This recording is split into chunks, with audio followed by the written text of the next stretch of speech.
बड़ा विशाल समारोह जुट गया। नंद जी ने वैदिक ब्राह्मणों के द्वारा गोवर्धन का पूजन आरंभ किया।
भगवान ने गोपों के विश्वास के लिए नंद जी ने बड़े उत्साह से नाना प्रकार के पकवान निकालकर स्वयं भगवान को अपने हाथ से लेकर बड़े प्रेम से जीवने लगे। सबका भोजन खाने लगे अकेले,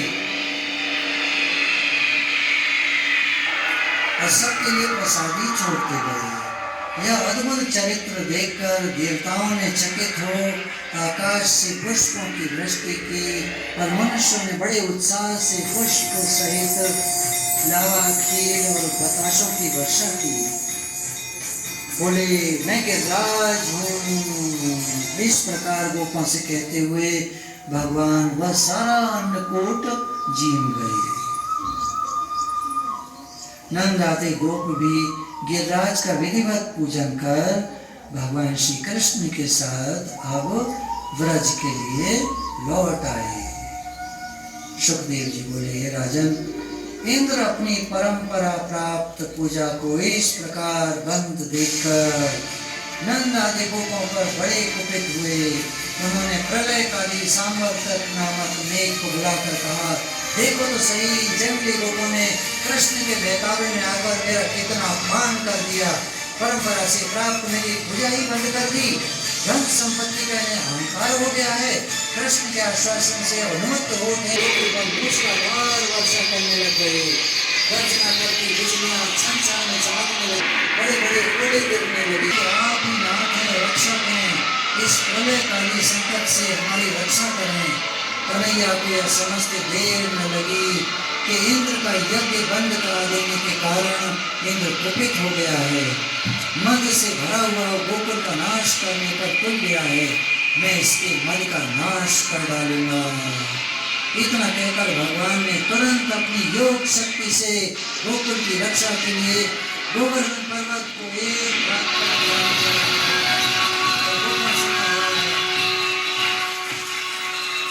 अरे नंद बाबा, अरे मैया यशोदा, अरे ब्रज के रक्षक गोपों, आप डरे नहीं।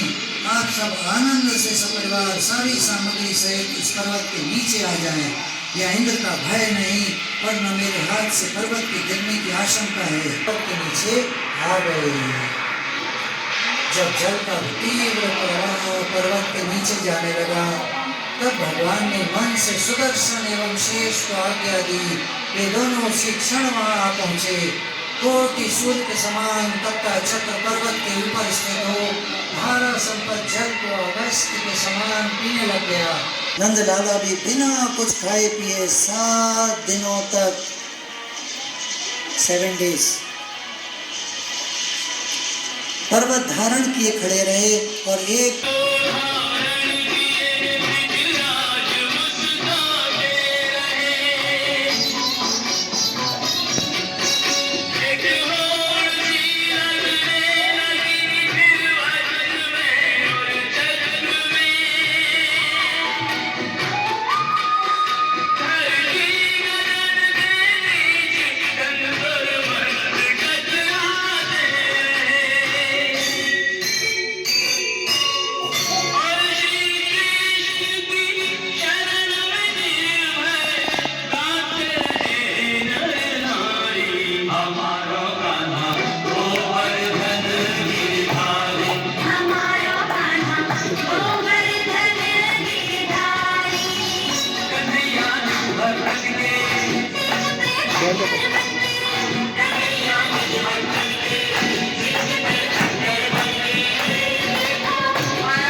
सारी शक्तियों के विरुद्ध नंद कुमार का यह अद्भुत पराक्रम देखकर चकित रह गया।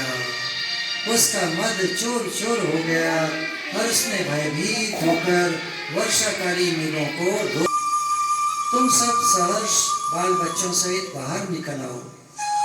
तब गोपगण अपना अपना गोधन लेकर बाहर निकले। कन्हैया ने सबके देखते देखते ही गोवर्धन पर्वत को उसी स्थान पर पुनः स्थापित कर दिया। बोलिए श्री गोवर्धन महाराज की जय। नंद और यशोदा ने उन्हें अपने हृदय से लगाकर प्रेम उन्माद में बहुत देर तक छोड़ा ही नहीं। यह देखकर देवतागण शंख दुंदुभी आदि बाजे बजाते हुए आकाश से पुष्प वृष्टि करते हुए स्तुति करने लगे। नंद नंदन को और गोपों के साथ पुनः ब्रज में लौट आए। गोपियां भी लाला के इस अद्भुत चरित्रों का मार्ग में गान करती हुई लौट आई, स्तुति करने लगे।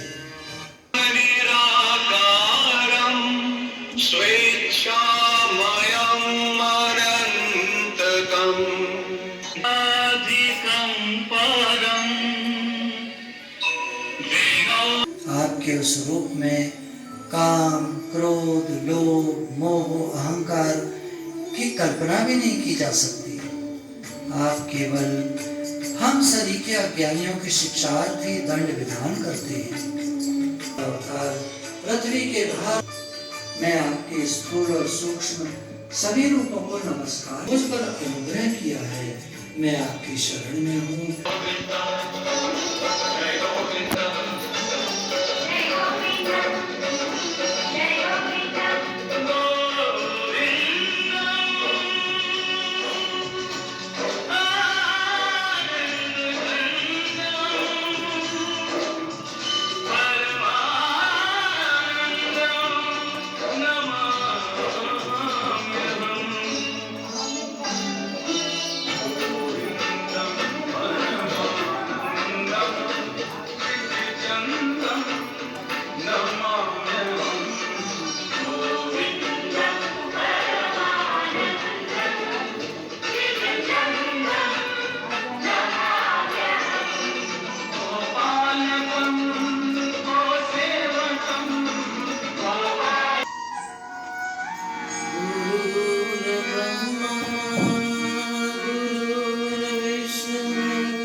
बोलिए सच्चिदानंद भगवान की जय।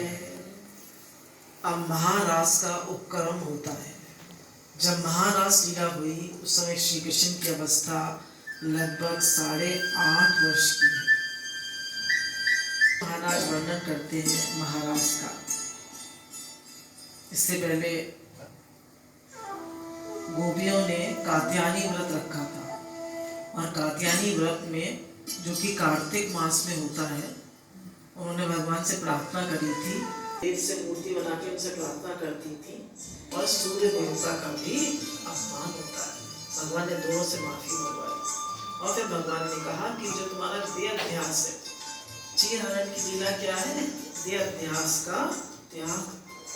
तब इस समय श्री कृष्ण भगवान लगभग 8.5 वर्ष के हैं।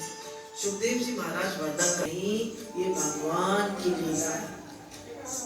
सुखदेव जी जानते थे कलयुग के नहीं होगा, जो भगवान की भक्ति कैसे कर सकता है? शीतल वायु बह रही है, कर किया या मन बनाया क्यों? क्योंकि श्री कृष्ण को गोपियों के साथ रहने में आनंद नहीं आता। सो निशा कहते होता है, बांसुरी को स्वीकार करना होता है और योग माया को स्वीकार करना होता है। अनेक रसों का जब समूह होता है तो उसी का नाम महारास है। महान रसों का जहाँ समूह इकट्ठा हो, सारे रस जिसमें विद्यमान। किशोरी जी का आह्वान किया, बांसुरी को स्वीकार किया, योग माया को आदेश दिया और यमुनापुरी पर जाकर बांसुरी का एक शब्द बजाया।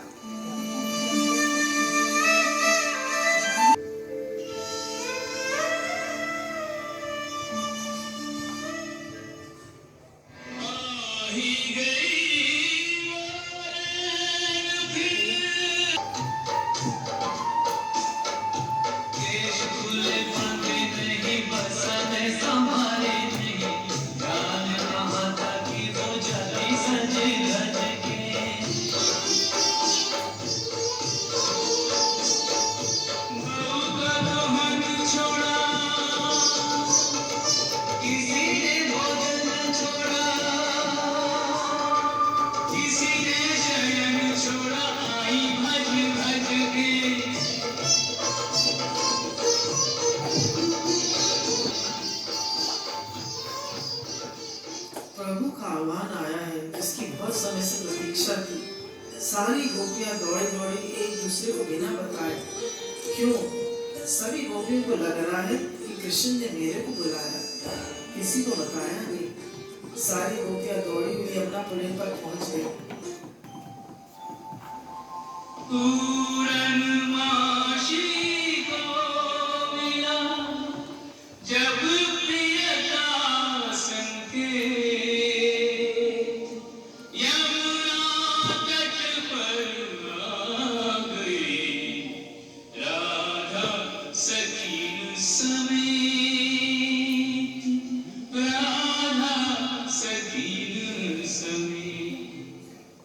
धर्म अर्थ काम और मोक्ष चारों का त्याग किया है।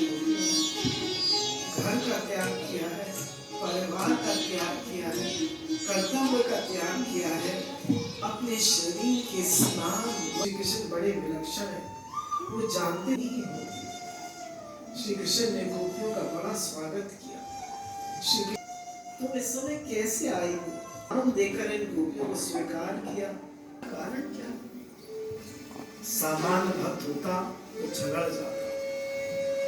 आपने 3 बार बुलाया और आने की बात पूछ रहे, आने का कारण क्या है? महाराज कहते हैं आंखों से आंसू निकलकर पैरों तक पहुंच गए, तक चला गया। उस बहते हुए काजल से तो आना चलाने के पहले गोपियों की स्तुति करते हैं।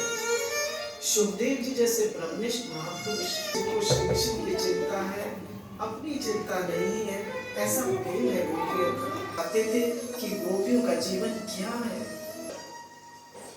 गोपियों ने जब ये निवेदन किया गया, प्रसन्न होकर यमुना जी के किनारे रास लीला प्रारंभ हो गई। इसका नाम लघु रास है। रास लीला प्रारंभ हुई, भगवान श्री कृष्ण ने गोपियों के साथ नाचने लग गए। रास लीला एक विशेष प्रकार का नृत्य। भगवान श्री कृष्ण गोपियों के साथ यमुना पुरी पर नृत्य कर रहे हैं।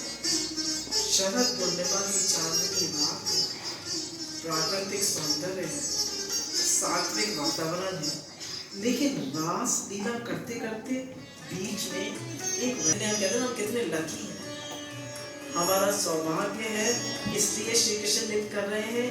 यही गर्व था, श्री कृष्ण की कृपा है, इसलिए नृत्य कर रहे हैं। ये भावना आती, कृष्ण गाए की पराकाष्ठा में गर्व और मान का प्रवेश हो गया है, इससे रस कम हो जाता है। इस व्यवधान को हटाना पड़ेगा। जब भी अहंकार जीवन में आता, पुलन में नाचते नाचते एकदम अचानक अंतर ध्यान हो गए। अंतर ध्यान कैसे हुए? किशोरी जी को लेके गए, श्री कृष्ण राधा जी को लेकर अंतर ध्यान में, बाकी सब गोपियों को छोड़ दिया। गोपियां पागल हो गई, हमारे कृष्ण कहाँ चला गया? वृक्षों ने नहीं बताया। लगाती हुई जा रही थी, वो कितनी तड़प, कितना प्रेम, चले गए, फिर भी खुश है, लगता है श्री उनकी लीलाओं का अनुकरण करो, इससे भगवान की भक्ति बढ़ती है। भगवान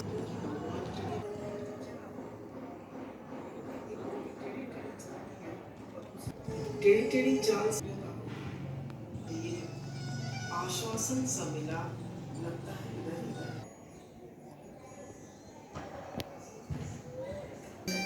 केवल श्री कृष्ण के दिखाई दिए, श्री किशोरी जी के नहीं दिखाई दिए। गोपियां कहती हैं फिर एक चरण चिन्ह हो गए क्यों? राधा रानी कहाँ चली गई? क्योंकि कहीं कहीं श्री किशोरी थक जाती थी, तब ठाकुर जी उनको उठा के चलते थे, इसलिए एक चरण किशोरी जी ने गर्भ की लीला की। क्यों? गोपियों को अपने सौंदर्य और सौभाग्य का गर्व हुआ था। किशोरी जी ने गर्भ की लीला इसलिए करी जिससे गोपियों को पता लग जाए कि जो श्री कृष्ण किशोरी जी को छोड़कर जा सकते हैं, वो उनको यदि स्वीकार किए हुए हैं तो उनकी योग्यता के कारण नहीं, उन्हीं अहेत की कृपा से। गुरु ने हमको स्वीकार किया है तो उनकी कृपा है, हमारी योग्यता नहीं है। और दूर करने के लिए किशोरी जी ने गर्भ कर लेंगे तो हमारे सौभाग्य से नहीं। इतना घनघोर जंगल जहाँ पूर्णिमा की चांदनी का भी प्रवेश संभव नहीं था, वहां तक चली गई। अगर कन्हैया को मिलना होगा तो यमुना बिन पर ही मिल जाए, नहीं मिलना होगा तो हमारे खोजने से भी नहीं मिलेगा।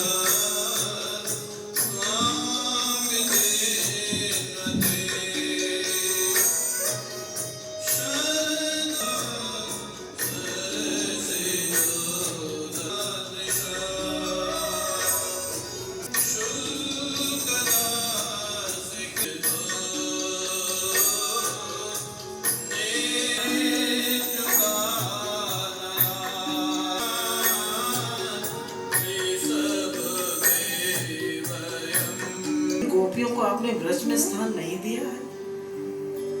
गोपियों को छोड़कर सारा ब्रज ही।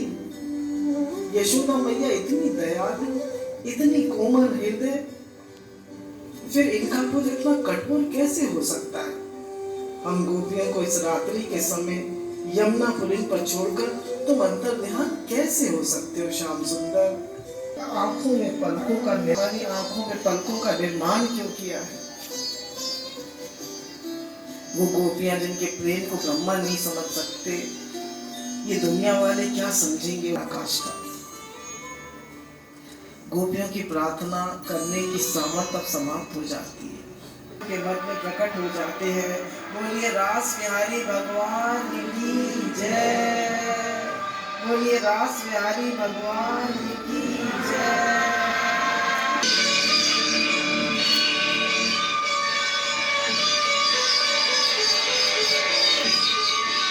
वंदन कर रही हैं और भगवान मुस्कुराते हुए प्रकट हुए। समय बहुत हो गया है, वृत्ति को बदलो, चित्त को बदला। यमुना पुलिन पर सबको ले आए, लेकिन ललता ने कहा कन्हैया रास बाद में करेंगे, हमारे मन में एक प्रश्न है, पहले उसका उत्तर दो। गोपियों के चित्त को बदलने के लिए एक के ऊपर दूसरा, दूसरे के ऊपर तीसरा, तीसरे के ऊपर चौथा, हजारों। भगवान श्री कृष्ण से को कहा बैठिए, आपका आसन तैयार है। लेकिन ये दुपट्टे कैसे थे? जब प्रेम तो जाने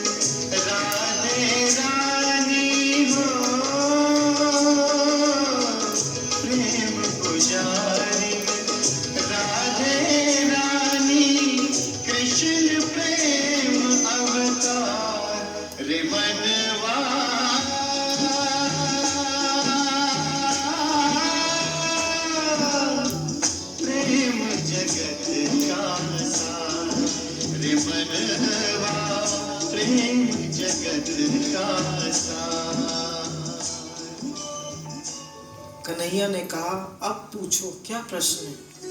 लेकिन फिर भी वो जवाब देते हैं। कन्हैया ने कहा, जो प्रेम व्यवहार है, बिना प्रेम किए जो प्रेम करते हैं, जैसे ईश्वर और जो निष्ठ महापुरुष जिनकी दृष्टि में दूसरा है ही नहीं, वो प्रेम किससे करें। जहाँ द्वैत की निवृत्ति हो चुकी है वो आई है, और फिर भी प्रेम। विशाखा ने ललिता से पूछा, चारों में से श्री कृष्ण क्या है, आत्माराम या अपराधी। श्री कृष्ण सुन रहे, हाँ अपराधी, अपराधी घोषित कर रहे हैं। आपने ये नहीं पूछा कि मैं आपको छोड़कर क्यों गया। अरे गोपियों, किसी एक भक्त से प्रेम नहीं कर सकता, इसलिए मैं बदला नहीं दे सकता। मैं तुम्हारा अपराधी हूँ, मैं ऋणी हूँ, हमेशा तुम्हारे प्रेम का कृतज्ञ और ऋणी रहूंगा। ऐसा ही ना हो, गरीब हो जाए तो उसके ऋण होने का एक ही उपाय है, वो सेठ उसको माफ कर दे। गोपियाँ, तुम्हारे प्रेम का बदला तो मैं नहीं दे सकता, तुम मुझको माफ कर दो। जब अंतर्यामी वास करे, तब निश्चित किया पुरुषोत्तम ने, अब सखियों संग महाराज करे। महाराज का पहला चरण आरंभ हुआ।